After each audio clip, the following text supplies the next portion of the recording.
And here we are in Miami Shores, and I had a request from my graduate class, the SPM 573 course.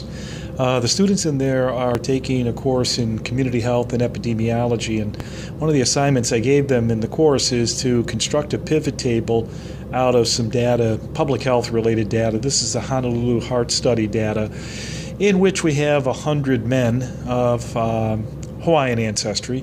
This is a famous study from the 1960s, and what I've done is arrange the 100 men in a series of rows in this spreadsheet. Each row is called a record, and then each column contains some information about the men, for example, educational status, body weight, body height, age at the time of the study, whether they're smokers or not, activity levels, and so forth and so forth. And then we have blood glucose, cholesterol, systolic blood pressure, BMI, some interesting biomedical data.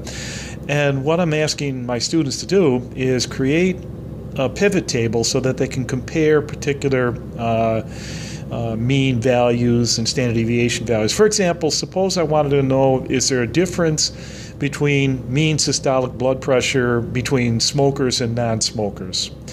Well, what I'm going to do is start by capturing all of the column headers in row 1 and then go directly underneath all the way down to row 101. What I'm trying to do is include column headers plus the information from each of the 100 men. In this selection, I'm going to create a pivot table. I already have done my homework ahead of time, and I've looked for the pivot table instructions, and I know I want to insert a pivot table, something like this. Insert the pivot table. I have my selection already arranged, and so when I hit OK, the pivot table opens up in a new tab, and this is what I was working with my class last week.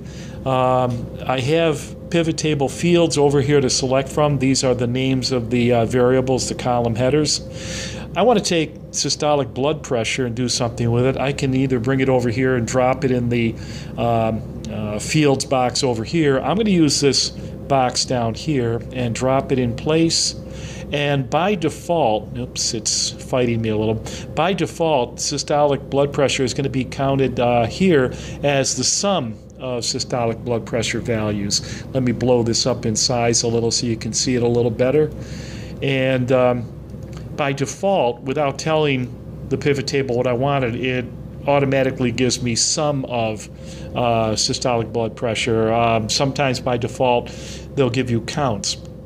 I want to change the field setting here. I'm going to change from the sum. I'm going to pull down the little menu here. It says value field settings, and I'm going to change it from sum to average. And now we see an average of 130. This is milligrams of pressure and systolic blood pressure. But I also want the standard deviation value, so I'll grab the systolic blood pressure variable again, pull it down in here, and again it gives me this, by default, the sum of systolic blood pressure. So I want to change this in field setting to, I'm going to come over here and change it to standard deviation, STD DEV, and there it is. You might notice sort of formatting here to the billionth of a place. We don't need all of that precision, so I'll change this to 1/10 of a milligram for mean and for standard deviation. Now our third task is to find out how many smokers and non-smokers we're dealing with here ultimately, and we'll drop this down in place, change the sum of to count, and we put the count in place.